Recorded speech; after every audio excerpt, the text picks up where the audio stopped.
Mesdames et messieurs, on vous l'avait dit, il y a beaucoup d'excellents skieurs dans les estrades pour regarder ces matchs et Giovanni va en rencontrer deux, Jean Rioux et Marc-André Remond. Giovanni?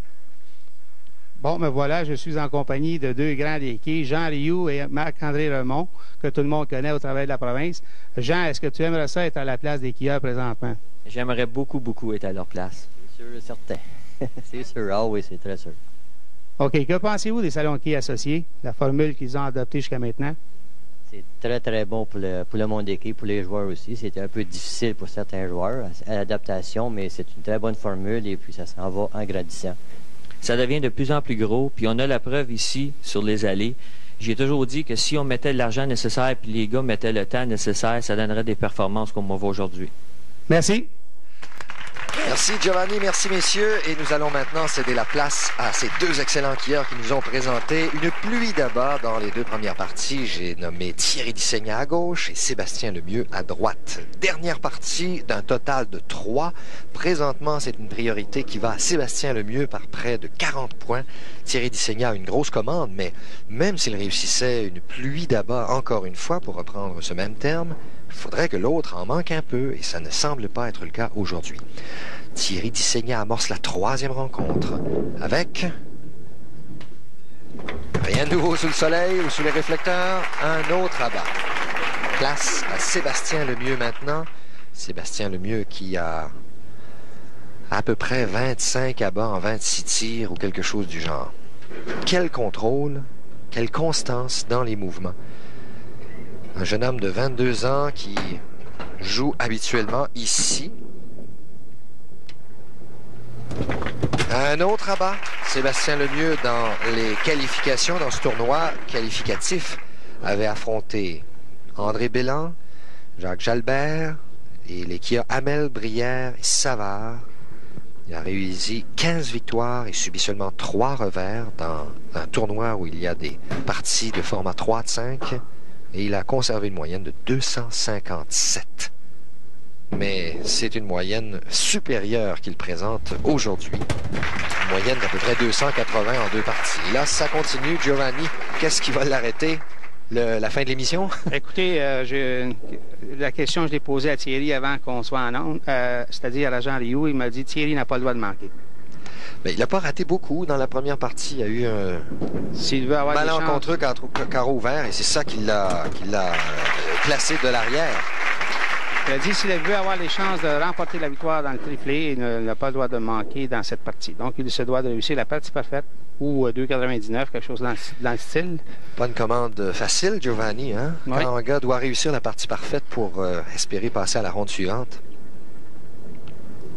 C'est bien parti tout de même avec 2 abats de chaque côté pour commencer la partie. Ça, c'est... Oui! Oui! On ne sait jamais si elle va tomber la dernière. On attend toujours. On est suspendu à l'image. Nous avons une reprise, Giovanni. Commentez-nous ça. Oui. Le lancer qui semblait parfait dans le triangle à gauche est revenu un peu haut. Et la quille 10 qui a tardé à tomber, mais qui, à la toute dernière seconde, a glissé dans le puits. Poussé dans le puits par la quille numéro 6. C'était le lancer de Sébastien Lemieux. Et comme les autres, ça a été le résultat idéal. C'est le genre d'abat qui pourrait propulser Thierry dans une lignée d'abats encore. Écoutez, une lignée, c'est rien que de ça qu'on voit des abats. Il s'agit de ne pas rater. Je pense que le fait saillant, ça ne sera plus là-bas, comme ça a déjà été le cas dans certaines parties, mais c'est la réserve ou le carreau ouvert. Ça va être extrêmement déterminant. Exactement. Et ça, là, c'est encore une fois... Non, non, non, non. Nous voyons... La 8 qui a résisté. Nous voyons que les skieurs sont un peu hésitants sur l'allée numéro 13. Ils ont beaucoup d'abats. Écoutez, partie parfaite, 2,58, 2,64, 2,79. On se comporte très bien. Mais à chaque fois qu'on rate, c'est toujours sur l'allée numéro 13. Ce n'est jamais sur la 12. Jusqu'à maintenant, c'est la perfection sur la 12. Vous voyez, mesdames et messieurs, à côté du nom du skieur, c'est le total cumulatif jusqu'ici. Donc, après 2 parties, c'est Lemieux qui mène 564 à 526. Vous aurez l'occasion de faire vos propres calculs, mais il tire de l'arrière par 38 points, si je calcule bien. Exactement, 38 points. C'est une avance qui peut être retranchée à 17 points. Avec cette réserve de avec Sébastien un autre Lemieux. abat, oui, avec la réserve de Sébastien et un autre abat, jumelé un autre abat de la part de Thierry. 17 points avec seulement quelques 5-6 carreaux à jouer. Ça serait intéressant au maximum. Très beau match. C'est le moins qu'on puisse dire. Un peu rapide, c'est relevé un peu tôt, mais c'est bon. Il avait l'air de vouloir le résultat avant tout le monde. Oui, oui. Il faut lancer la boule, il faut la laisser progresser le long de l'allée, il ne faut pas être trop pressé. Ben voyez, 5 abats. Giovanni, si vous nous faisiez un calcul là, du nombre d'abats de chacun des joueurs, ça n'a pas de bon sens. Ben écoutez, il y en a un qui était à 20, puis l'autre à 22 après 2 parties.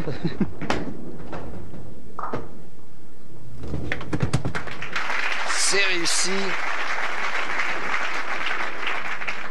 C'est la perfection jusqu'à maintenant de la part des deux quilleurs sur la 12. Je le répète, mais à chaque fois que le quilleur se présente sur la 13, c'est là que le match peut se décider. Sébastien Lemieux est toujours en position de commande. C'est très loin, ça. Non, Mais ça revient. Ah oui, ça c'est revenu. C'est revenu. Cette allée-là joue de drôles de tours à nos caméramans. Nous avons bien vu Sébastien à la toute fin ramener la boule vers le triangle et la boule qui est partie très loin dans le champ droit pour venir parfaitement dans le triangle à droite. Alors Lemieux ne se compte pas pour battu. Il devra, je parle de Dissegna maintenant, continuer avec sa série d'abats.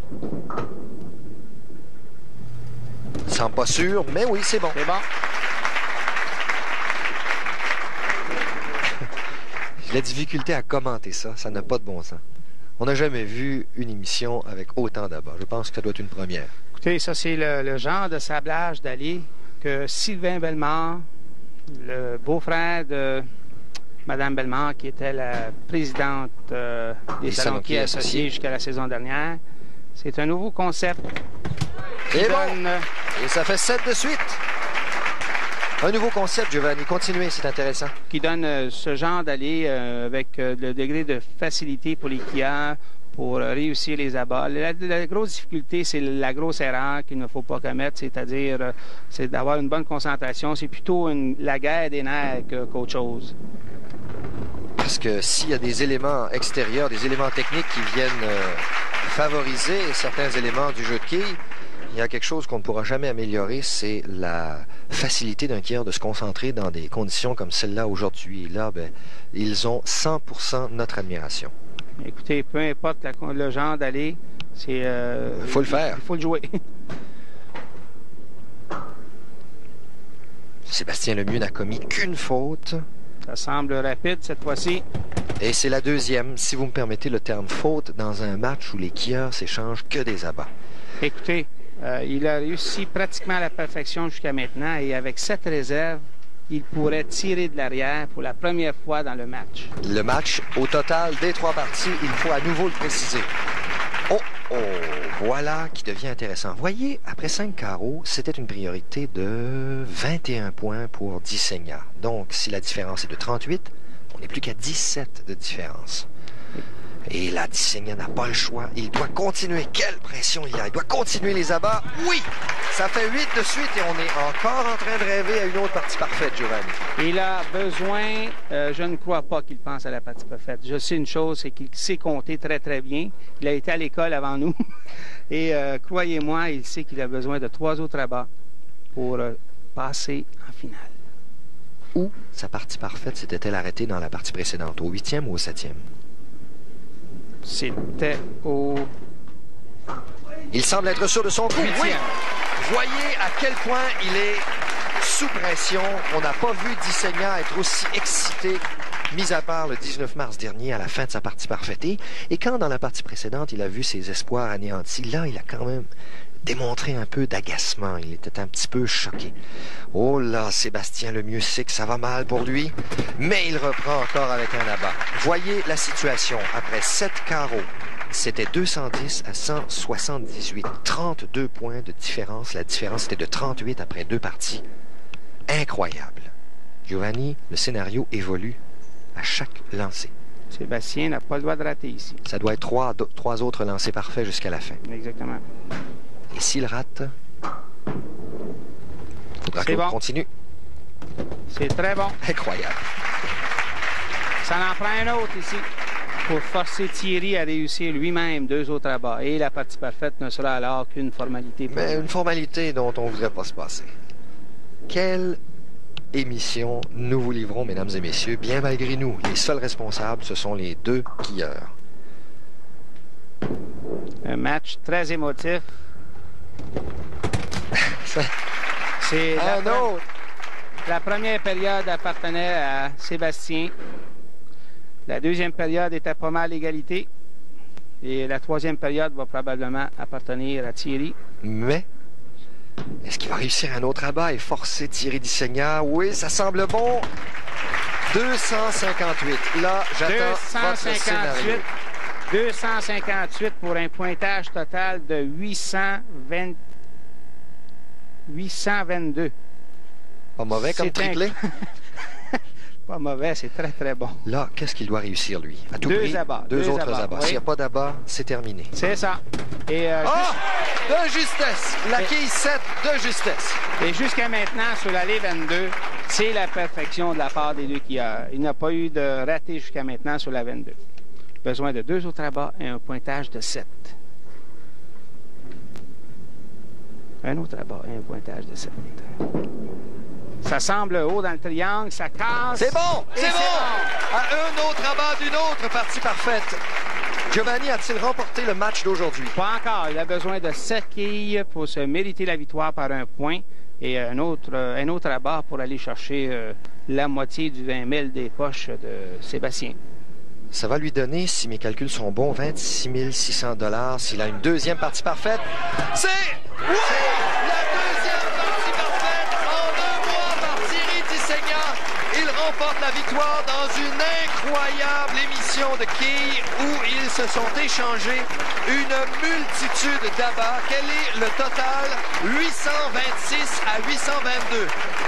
Un match de titan par 4 quilles, 4 points, 826. Giovanni, est-ce que vous êtes encore assis sur votre siège? Oui. C'est inimaginable, mesdames et messieurs, et il passe à la finale. Il est assuré d'un montant minimum de... Il est assuré d'un montant minimum de 10 000. Thierry Dissegna, le nouveau nabab de l'allée. Le Crésus du triangle. Le roi des quilles au Québec jusqu'ici. Tout n'est pas gagné, mais on peut lever notre chapeau. On peut s'agenouiller devant cet incroyable technicien, ce tacticien, ce gars au nerf d'acier. Et lui, Monsieur Sébastien Lemieux, j'ai de la difficulté à qualifier votre prestation, si ce n'est qu'elle a été incroyable également. Vous pouvez vous retirer avec tous les honneurs dus à ce que vous avez fait, un triplé de 822. Giovanni, vous, en 20-30 ans de quilles, qu'est-ce que vous avez à commenter là-dessus? J'ai jamais vu ça. Croyez-moi, si Jean Rioux et Marc-André Remond voulaient être là, j'aurais voulu être là moi aussi. Mais j'aurais sûrement perdu avec des pointages semblables. 33 abats en faveur de Sébastien Lemieux contre 31 abats de la part de Thierry Dissegna.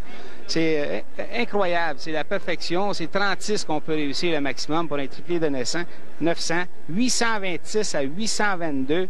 La différence a été probablement le petit écart que Sébastien a eu dans le milieu de sa deuxième partie et qu'il a tenté et qu'il a passé très, très près d'ailleurs de récupérer. S'il avait récupéré une quille seulement, la marge aurait été de 2 points. Donc, ça n'a pas changé l'issue du match, mais il a bien fait de tenter à ce moment-là la réserve. Il savait qu'il avait affaire à Thierry, un gars qui est capable d'aligner des séries d'abats. Et les 2 skieurs n'ont, même Sébastien dans la défaite n'a rien à se reprocher. Il peut sortir la tête haute et grandir de cette expérience. Je crois que l'année prochaine, ça va être encore exceptionnellement fort pour tous ces skieurs qui maintenant sentent le désir de se remettre en forme pour évoluer aux quilles, au petit écran, avec des bosses qui sont de plus en plus alléchantes. Mesdames et messieurs, Giovanni, la première partie et la troisième ont été gagnées par chacun des 2 skieurs 300 à 258, pointage égal. Et la deuxième, en fait, on ne le pensait pas, mais c'est là que ça s'est joué avec 268 à 264. Giovanni, laissons tout de suite la place à nos commanditaires pour avoir le temps de féliciter Thierry Dissegna au retour de la pause, à la conclusion de cette inoubliable émission.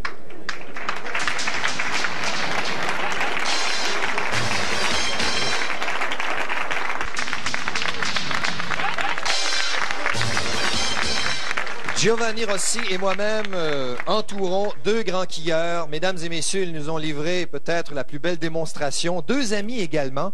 Et il faut dire une chose, je vais commencer une entrevue avec le perdant. On ne le reverra pas la semaine prochaine, mais il ne doit pas s'en vouloir, même s'il a perdu, parce que 822, Sébastien, c'est un triplé extraordinaire. Oui, c'est un de mes plus beaux triplés à vie. Non, mais j'ai essayé de gagner, mais j'ai juste un petit peu mieux joué que moi. Vous en allez un petit peu. Un petit peu. 4 points, effectivement, c'est un petit peu. Vous vous en retournez avec, théoriquement, 13 333. Vous venez de voler à votre ex-ami, peut-être, une partie du 40 000 qu'il avait en partie parfaite. Et je trouve quand même que c'est une bonne consolation dans la défaite. Oui, c'est une très belle bourse, puis je suis très content. Giovanni, maintenant, Thierry Dissegna, vous avez sûrement un mot à lui dire. Thierry, comment tu te sentais? 42 points derrière après une partie face à Sébastien. Ben, on va dire, ben franchement, je n'étais pas gros dans mes culottes quand je me disais parce que les deux premiers games, il y a juste une erreur. Puis après son erreur, il a fini la partie 6 à bas. Mais moi et Sébastien, ça fait longtemps qu'on se connaît. Ça fait 2 ans qu'on bataille tout le temps ici. Puis j'ai dit à ma femme avant de partir, ça prend 800 pour gagner le match ce matin. Puis je me suis pas trompé de beaucoup. Ben, seulement 26 points. Thierry Dissegna, félicitations. Vous êtes assuré de vous en aller dans 2 semaines à la finale, assuré d'un minimum de 10 000 $. Sébastien, bravo pour ce 5 000 $ et peut-être un autre 13 000, donc 18 000. Pas une mauvaise journée de travail. Oui, c'est très bon. On a vu votre maman dans les estrades qui était très heureuse. Je pense que cette personne-là vous a appuyé longtemps. Oui, mais très gentil avec moi. Elle m'encourage beaucoup. Nous vous donnons rendez-vous, mesdames et messieurs, à la... Ah, ben vous la voyez à l'écran, Madame Lemieux. Vous la voyez à l'écran. Bravo, bravo à tout le monde. Bravo à ce public qui nous appuie si bien et qui est si démonstratif. Giovanni Rossi, à la semaine prochaine, nous aurons 2 autres compétiteurs, André Morissette et Denis Rousseau. Et dans 2 semaines, vous reverrez Thierry Dissegna.